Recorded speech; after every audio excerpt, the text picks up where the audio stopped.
नमस्कार दोस्तों, आपका स्वागत है एस.एन.डी सोशियोलॉजी क्लासेस पर। हम लोग जो एक बुक का सीरीज़ देख रहे थे, जिसमें हम लोग कुछ बुकों को देख चुके थे, कुछ थिंकरों की बुकों को देख चुके थे, जिसमें प्रारंभिक विचारक थे, और उसी को आगे आज बढ़ाते हुए उसमें दूसरी क्लास है। आज हम इसमें देखेंगे पित्रिम एलेक्जेंड्रोविच सोरोकिन की पुस्तकों में, जो इनका जन्म हुआ था 1889 में, मृत्यु हुई थी 1968 में। तो मैं यह कामना करता हूँ कि आप लोगों की तैयारी अच्छी चल रही होगी एवं इस पर UPPGT, UPGIC, UGC NET, Bihar 4.0, Bihar PGT, Bihar state, Jharkhand माध्यमिक बोर्ड द्वारा आयोजित माध्यमिक बोर्ड का जो पहली बार समाजशास्त्र का पेपर होगा, जो पीजीटी की भर्ती आई है, उसके लिए भी यहाँ तैयारी हो रही है। तो आप लोग, कुछ क्लासेस रेगुलर नहीं हो पाई थी, कुछ गड़बड़ियाँ हो चुकी थी, तो आज से क्लासेस अब रेगुलर होंगी और हम लोग इसमें देखेंगे पित्रिम सोरोकिन की पुस्तकें। पहली पुस्तक थी इनकी क्राइम एंड पनिशमेंट, 1983 में आई थी। 1983 में आई थी। अब इस पर आप बहुत लोग देखेंगे 1983 में क्यों आई थी।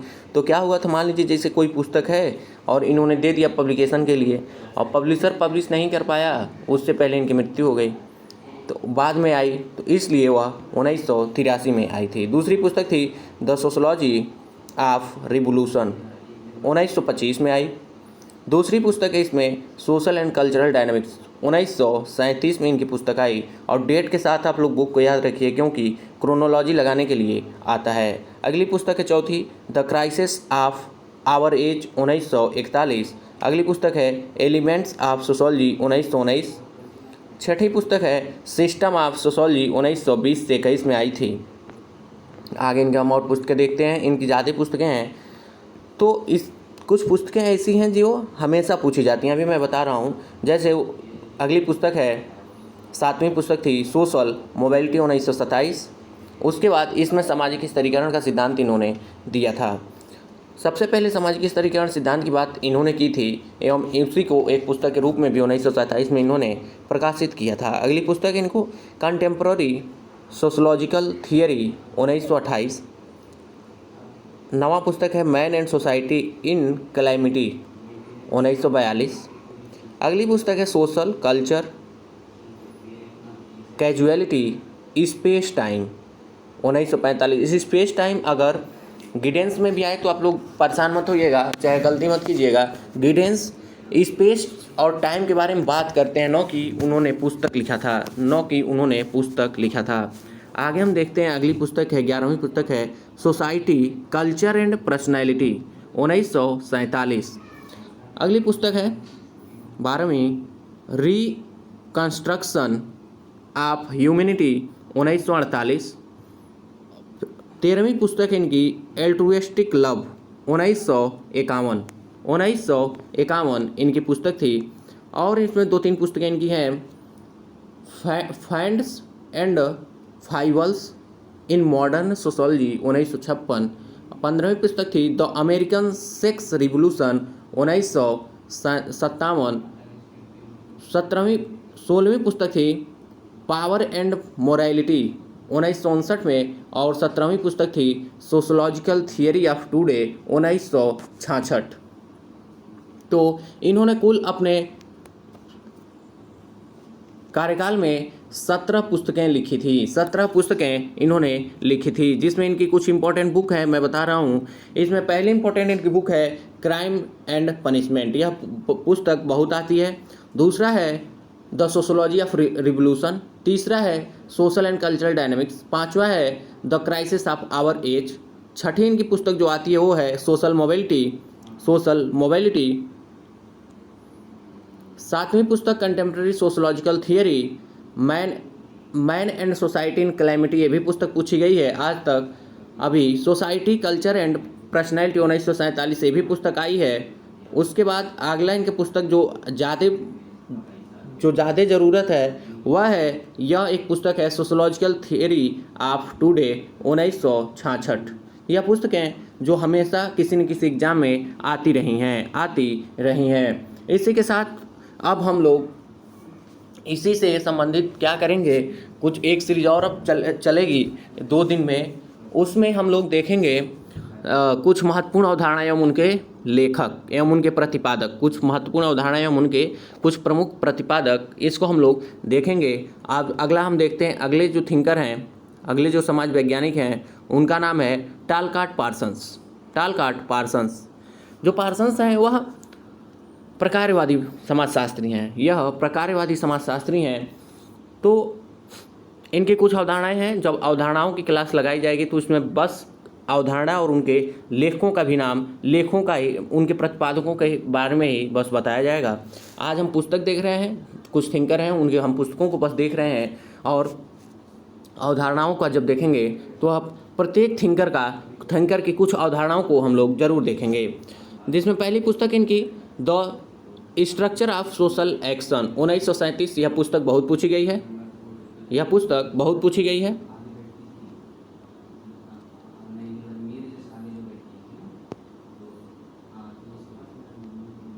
सबसे पहले देख लेते हैं, जैसे अभी हम भूल गए, टालकाट पार्सन्स का जन्म 1902 में हुआ था, 1979 में इनकी मृत्यु हो गई थी, और यह अमेरिकन समाजशास्त्री थे। इनकी पहली पुस्तक थी the structure of social action 1937। अगली पुस्तक थी एस्से ऑन सोशोलॉजिकल थियरी 1939। तीसरी पुस्तक थी toward a general theory of action with Shils के साथ मिलकर 1951 में इन्होंने लिखा था। और चौथी पुस्तक थी द सोशल सिस्टम 1951, इनकी खुद की पुस्तक थी। अगली पुस्तक है working papers in the theory of action, wireless एवं सिल्स के साथ मिलकर 1953 में इन्होंने पुस्तक लिखी थी। छठी पुस्तक है इकोनॉमी एंड सोसाइटी विथ स्मेल्सर के साथ 1956 में। सातवीं है सोशल स्ट्रक्चर एंड पर्सनैलिटी 1964 में। आठवीं है societies evolutionary and comparative perspective 1966। और नवीं पुस्तक है the system of modern societies 1971। तो इनकी 9 पुस्तकें हैं। इसमें हम लोग कुछ इंपॉर्टेंट पुस्तकें इनके देख ले रहे हैं, जिसमें इंपॉर्टेंट पुस्तक है the structure of social action 1937 पूछी गई है। एस्से ऑन सोशोलॉजिकल थियरी 1939 से भी पूछी गई है। Toward a general theory of action with Shils के साथ 1991 में भी पूछी गई है। और अगली पुस्तक है द सोशल सिस्टम 1951, ये पुस्तक पूछी गई है। इकोनॉमी एंड सोसाइटी स्मेल्सर के साथ ये पुस्तक पूछी है। उसके बाद सोशल स्ट्रक्चर एंड पर्सनैलिटी 1964 एक प्रश्न में पूछा गया था। और एक पुस्तक पूछी गई थी एक बार the system of modern societies 1971। यह इतने प्रश्न इनसे इतने बहुत इंपॉर्टेंट है, और यह क्वेश्चन किसी पेपर में आते रहते हैं। जिसमें से अगर सबसे ज़्यादा अगर आने की हम बात करें तो इसमें होगा the structure of social action, उसके बाद द सोशल सिस्टम। यह 2 पुस्तकें बहुत पूछी जाती हैं। अगला हम देखते हैं, आगे हैं अल्फ्रेड रेजिनाल्ड रेडक्लिफ ब्राउन, जिनका जन्म 1881 में हुआ था एवं मृत्यु 1955 में हो गई थी। इनकी पहली पुस्तक थी social organization of Australian tribes 1931, the Andaman islanders 1938। तीसरा है the development of social anthropology 1936। चौथा है African system of kinship and marriage 1950, structure and function in primitive society 1952, a natural science of society 1957। इसमें पूरी पुस्तकें इनकी इंपॉर्टेंट है, या 6 आगे हम देखते हैं कुछ और पुस्तकें होंगी। इतना ही है। तो इनकी ये 6 पुस्तकें, यह 6 पुस्तक अभी तक इनकी पूछी जा चुकी है। यह 6 पुस्तक भी इनकी पूछी जा चुकी है। तो हम इसमें डेट के साथ इनको क्रोनोलॉजिकल ऑर्डर में लिख के, जैसे कि बस एक ही द अंडमान आइलैंडर्स 1908 ऊपर कर देना है, बाकी सब क्रोनोलॉजी में ही है। तो इसको याद करना पड़ेगा, क्योंकि याद करके ही ऐसे, क्योंकि आ जाता है कभी क्रोनोलॉजी लगाने के लिए, कभी 3-4 बुक दे देगा और उसमें पूछ लेगा कि कब कौन सी पुस्तक किस डेट में लिखी गई थी या प्रकाशित हुई थी। अगला हम देखते हैं, आगे अब हम देखेंगे ब्रोनिस्ला कैस्पर मैलिनोव्स्की, जिनका जन्म 1884 में एवं मृत्यु 1942 में हुआ था। यह एक ऐसे वैज्ञानिक थे जिन्होंने संस्कृति को व्यक्तिवादी संस्कृति के रूप में देखा था। अगला इसमें देखते हैं, पहली इनकी पुस्तक थी the family among the Australian aborigines 1913। दूसरी है argonauts of the western Pacific 1922। तीसरी पुस्तक थी crime and custom in civil society 1926। चौथी पुस्तक थी sex and repression in civil society 1927।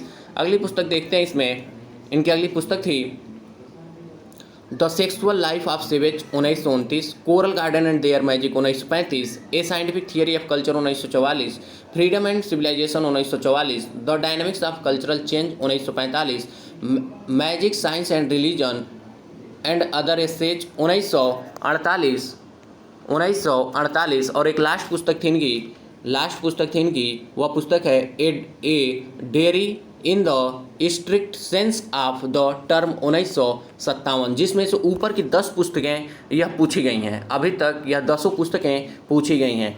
सबसे ज़्यादा इनकी पूछी जाने वाली पुस्तक है the dynamics of cultural change, उसके बाद a scientific theory of culture, उसके बाद sex and depression in civil society, crime and custom in civil society, argonauts or the western Pacific, ये भी पुस्तक पूछी गई है। और पहली जो पुस्तक है the family among the Australian aborigines 1913, यह सारी पुस्तकें पूछी गई हैं। यह देखिए क्रोनोलॉजिकल ऑर्डर में है और आप लोग इनको ऐसे ही याद कर लीजिए, लिख लीजिए और याद कर लीजिए।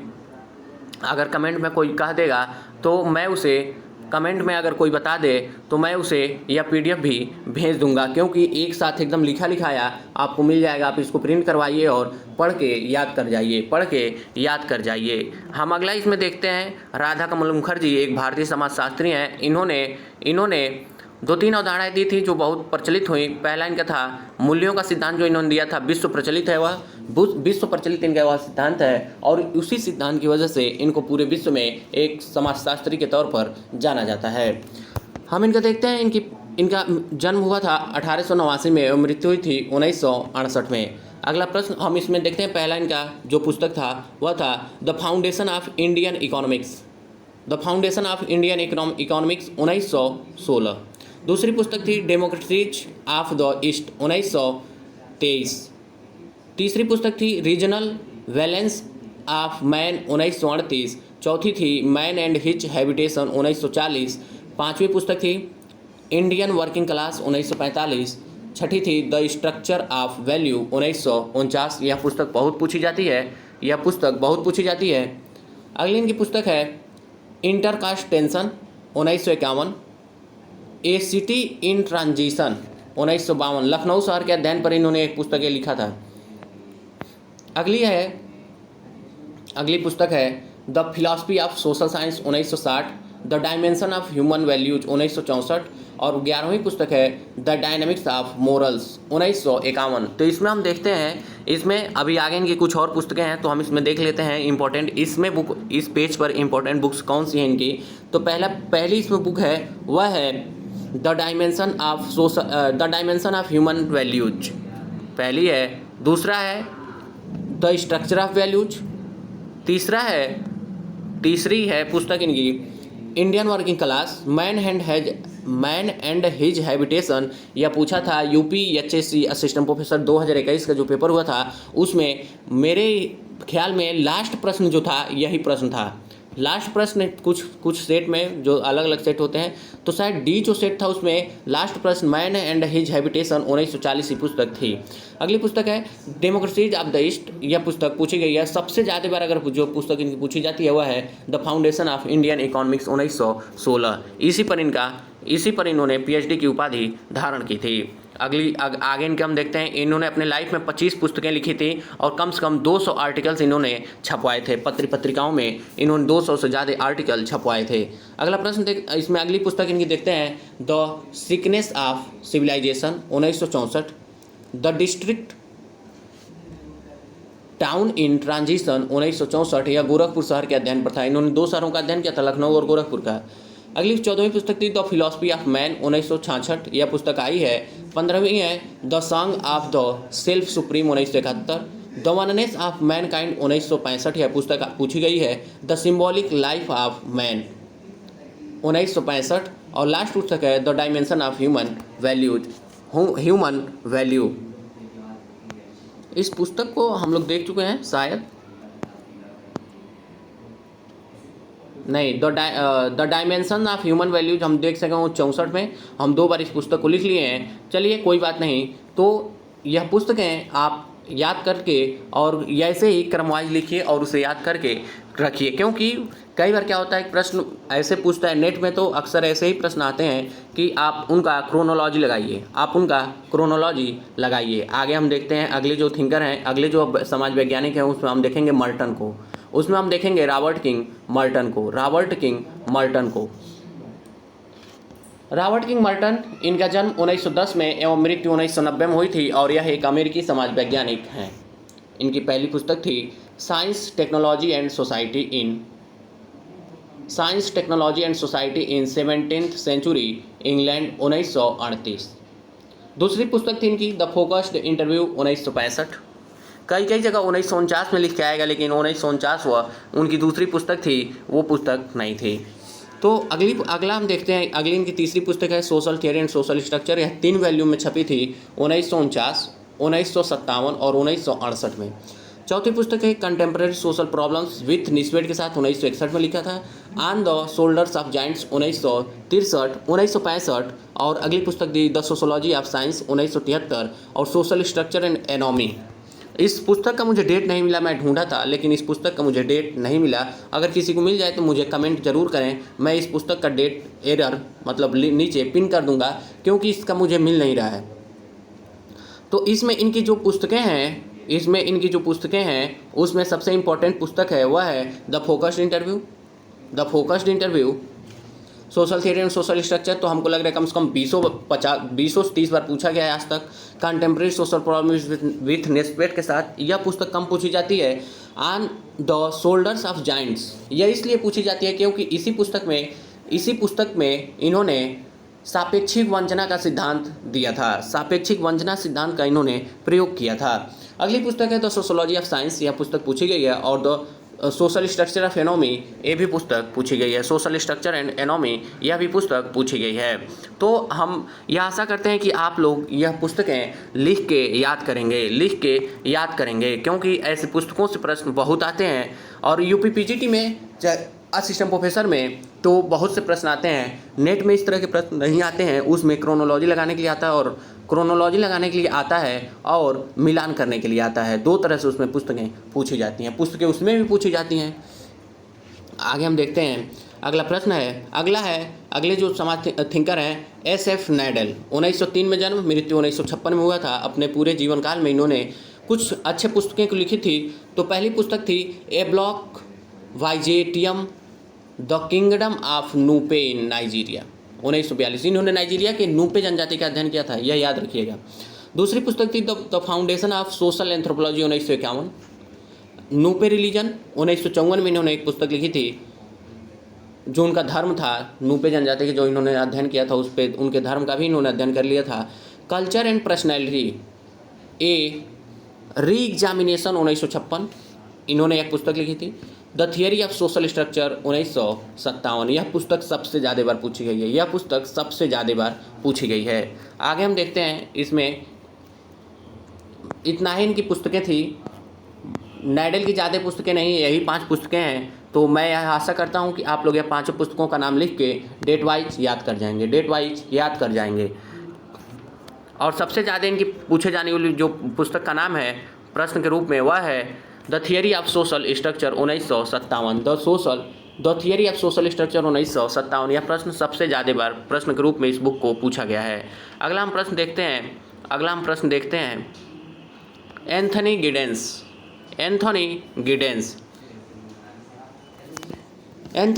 जो 1938 में इनका जन्म हुआ था। मृत्यु का डेट मुझे पता नहीं है, मिला भी नहीं, क्योंकि शायद ये अभी जिंदा है, मरे नहीं हैं।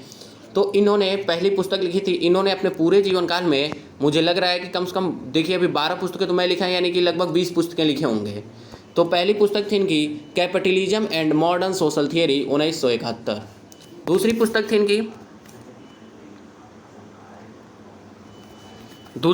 है इनकी the class structure of the advance societies, 1973।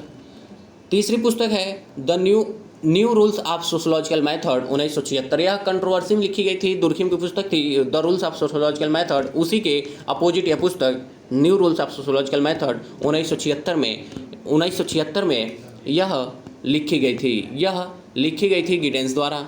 अगली पुस्तक देखते हैं, इसमें centre problems of in social theory 1979, the constitution of society 1984, यह पुस्तक पूछी गई है। द कॉन्सिक्वेंसेस ऑफ मॉडर्निटी 1990 में ये भी प्रश्न पूछा है। मॉडर्निटी एंड सेल्फ आइडेंटिटी 1991 ये भी पुस्तक पूछी है। द ट्रांसफॉर्मेशन ऑफ इंटीमेसी 1992 और बियॉन्ड लेफ्ट एंड राइट 1994। और अगली इनकी 3 पुस्तकें हैं, द थर्ड वे 1998 और 11वीं पुस्तक है the politics of climate change 2009 और 12वीं है the role and nature of the European Union in turbulent and mighty continent 2014। तो इसमें जो इनकी सबसे पॉपुलर पुस्तकें हैं वह पुस्तकें हैं इनकी, ए है the transformation of intimacy 1992, modernity and self identity 1991, the consequences of modernity 1990, the constitution of society 1984। उसके बाद यह हो गया फिर new rules of sociological method 1976, the class structure of the advance societies 1973 और capitalism and modern social theory 1971। यह कुछ पुस्तकें हैं जो बहुत इंपॉर्टेंट हैं और आप लोग देखे होंगे, जब प्रश्न देखेंगे तो एंथनी गिडेंस से बहुत से प्रश्न पूछे गए हैं एवं उनकी बहुत से बुकों का नाम भी, और बहुत से बुकों में नाम सबसे ज़्यादा अगर किसी का आता है तो वह है the transformation of intimacy, modernity and self identity, the consequences of modernity, constitution of society, और इस तरह के ही प्रश्न आए हैं।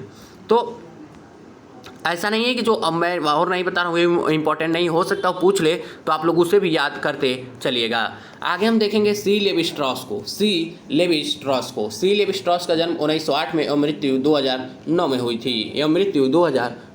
थी। इनकी पहली पुस्तक थी the elementary structure of kinship 1949। यह प्रश्न सबसे ज़्यादा बार पूछा गया है। अगला पुस्तक है ट्री स्टेट्स ट्रॉपिक्यूज 1955। तीसरी पुस्तक है स्ट्रक्चरल एंथ्रोपोलॉजी 1958, 2 वैल्यू में लिखी गई थी और यह प्रश्न पूछा गया है सबसे ज़्यादा। ये भी प्रश्न, इनका बुक का नाम बहुत बड़ा आया है। द सेवेज माइंड 1962 ये भी पुस्तक में आया है। The raw and the cooked 1964 ये भी पुस्तक आया है। यह अभी बस पुस्तक मैं बता रहा हूँ, प्रश्न के रूप में कितने पुस्तक आए हैं। From honey to ashes 1966, the origin of table manners 1968, the naked man 1971, the structural study of myth 1955, totemism 1962, the way of the masks यह 1972 में पुस्तक इन्होंने लिखा था। वह 1972 में इन्होंने इस पुस्तक को लिखा था। आगे इधर भी 3 पुस्तकें इनकी, the myth and meaning 1978, the view from afar 1983 और चौथी इनकी जो लास्ट 14वीं पुस्तक थी वह थी 14वीं पुस्तक जो है वह है एंथ्रोपोलॉजी एंड मिथ लेक्चर्स 1984। तो इस तरह की कुछ पुस्तकें इनकी पूछी गई हैं और इनकी पुस्तकों से जो प्रश्न आता है उन पुस्तकों में पुस्तकें जो सबसे ज़्यादा बार पूछी जाती हैं वह पुस्तक है the elementary structure of kinship 1949, structural anthropology 1958, the savage mind 1962, the raw and the cooked 1964। उसके बाद अगली जो आगे जो आता है वह द नेक्ड मैन आता है, द नेक्ड मैन, और the structural study of myth 1955 ये भी पुस्तक पूछा है। टोटेमिज्म एक बार पुस्तक पूछा था 1962 का, और आगे इधर जो 3 पुस्तकें हैं उसमें से प्रश्न इन्होंने पूछा था द मिथ एंड मीनिंग 1978। यह पुस्तकें पूछी जा चुकी हैं। आपको मैं डेट के साथ एकदम एग्जैक्ट डेट के साथ मैं यह प्रश्नों दे रहा हूँ, तो आप लोग कोशिश कीजिएगा कि इनको ऐसे ही लिख कर याद कर जाइएगा एवं इससे प्रश्न जरूर आएगा। ये इससे प्रश्न जीआईसी में, पीजीटी में, जो अक्टूबर में पीजीटी होगा 15 और 16 को, 16 या 17 जो भी है उसमें, उसके बाद जो जीआईसी का पेपर होगा यूपी का, बिहार का जो पेपर होता है बिहार का जाके देख लीजिए कि उससे में बुकों से कितने प्रश्न आए थे। और जो भी मैं प्रश्न दे रहा हूँ उससे PYQ मिल जाएगा। और आने वाले भी जितने भी बुकों से प्रश्न आएंगे, अगर हम मान लीजिए बुक से अगर 50 क्वेश्चन आ रहा है, तो मैं ऐसा कह रहा हूँ कि मैं जो बुक का नाम दे रहा हूँ, थिंकर का नाम दे रहा हूँ, उसमें से अगर 50 क्वेश्चन मान लेते हैं किसी पेपर में आया है बुक से, तो उसमें से आपको कम से कम 45 सवाल आराम से मिल जाएगा। आगे हम देखते हैं, अगले हैं जो समाज वैज्ञानिक हैं GH मीड। GH मीड प्रतीकात्मक अंतःक्रियावाद के यह प्रतिपादक हैं। इन्होंने अपने लाइफ में कोई पुस्तक लिखी नहीं थी। इनके मरने के बाद इनकी पुस्तकें प्रकाशित की गई थीं। तो इनका जन्म हुआ था 27 फरवरी 1863 को, मृत्यु हुई थी 26 अप्रैल 1931 को। इनकी पहली पुस्तक थी the philosophy of the present, यह 1932 में प्रकाशित हुई थी। अभी यह मरे नहीं थे क्योंकि मर चुके थे, क्योंकि 31 में मृत्यु हुई थी, 32 में अब प्रकाशित हुआ था। इनके जो शिष्य थे उन्होंने इनकी पुस्तकों को प्रकाशित करवाया था। अगली पुस्तक थी इनकी माइंड, सेल्फ एंड सोसाइटी 1934। सबसे यह इनकी इंपॉर्टेंट पुस्तकों में हम रख सकते हैं, क्योंकि यही बस प्रश्न इनसे अगर पुस्तकों से आएगा तो यही प्रश्न पूछा जाता है बस। Movements of thought in the 19th century 1936, the philosophy of the act 1938, selected writing 1964, the individual and the social self unpublished essay था यह 1982 में, एस्से इन सोशल साइकोलॉजी 2001, और लास्ट पुस्तक थी GH मीड ए राइडर 2010। इसमें क्या हुआ था, इनकी बहुत सी ऐसी पुस्तकें जो प्रकाशित नहीं हुई थी, ऐसे लाइब्रेरी में रखी रह गई थी। इनकी जो सबसे प्रमुख पुस्तक है जहाँ से प्रश्न पूछता है वह एक ही पुस्तक है, माइंड, सेल्फ एंड सोसाइटी 1934 में प्रकाशित हुई थी। आगे हम देखते हैं, आगे है कार्ल मैनहिम, जिनका जन्म 27 मार्च 1893 को हुआ था एवं मृत्यु 9 जनवरी 1947 को हो चुकी थी। कार्ल मैनहिम एक अवधारणा थी ज्ञान का समाजशास्त्र, उसी के लिए इनको जाना जाता है। इन्होंने जो पुस्तक लिखी थी, पहली पुस्तक थी स्ट्रक्चर ऑफ थिंकिंग 1924, दूसरी पुस्तक थी आइडियोलॉजी एंड यूटोपिया 1929। ये भी प्रश्न पूछा गया है, यह भी प्रश्न पूछा गया है। आइडियोलॉजी एंड यूटोपिया सबसे ज़्यादा बार यह इनका बुकों से प्रश्न पूछा जाने वाला यह बुक है। आगे हम देखते हैं, तीसरी पुस्तक है सोशोलॉजी एज पॉलिटिकल एजुकेशन 1930। चौथी है man and society in an age of reconstruction 1940, freedom, power and democratic planning 1950, diagnosis of our time 1943। यह प्रश्न पूछा गया है। Essay on the sociology of knowledge 1952 5 volume में प्रकाशित हुई थी। और लास्ट पुस्तक था an introduction to the sociology of education 1962 में। यह भी प्रश्न पूछा गया है। तो इसमें कुछ इंपॉर्टेंट इनकी जो पुस्तकें वह है, पहली पुस्तक है ideology and utopia, sociology as political education 1930, man and society in an age of reconstruction 1940। यह पुस्तक पूछी गई है एक बार। फिर freedom, power and democratic planning 1950, ये भी प्रश्न पूछा गया है। छठी पुस्तक है डायग्नोसिस ऑफ आवर टाइम 1943, ये भी प्रश्न पूछा है। और इतने प्रश्न अभी तक पूछे गए। एक बार शायद essay on the sociology of knowledge 1952 5 खंडों में आई थी, यह भी प्रश्न पूछा गया है। तो इनकी 8 ही पुस्तकें हैं। तो याद करने में क्या जा रहा है, जैसे जैसे अगर बार बार कोई प्रैक्टिस सेट और प्रीवियस ईयर देख रहे हैं ना, तो ये सब पुस्तकें याद हो जाएंगी। और डेट, उसमें डेट नहीं लिखा हुआ तो आप लोग डेट लिख लीजिएगा, डेट के साथ उसे याद कर जाइएगा। आज हम इस क्लास को यहीं रोकते हैं, यहीं स्थगित करते हैं। और आने वाले क्लास में हम और सारे जो बचे हैं उनको भी हम लोग थिंकरों को देख लेंगे और उनके पुस्तकों को देखेंगे। उसके बाद शुरू होगा इसी में वो कुछ कॉन्सेप्ट और उनके प्रतिपादक यहीं से शुरू होगा। आप लोगों का बहुत बहुत धन्यवाद इस क्लास को देखने के लिए। और आप लोगों से विनम्र निवेदन है कि आप लोग क्लास को लाइक, शेयर एंड सब्सक्राइब करें। और जो भी चीज़ें त्रुटियां हो रही हैं वह कमेंट के माध्यम से मुझे बताएं। मैं अगले वीडियो में उस कमेंट के माध्यम से देखे हुए जो भी मुझसे त्रुटियां हुई होंगी उसे मैं दूर करने की कोशिश करूँगा।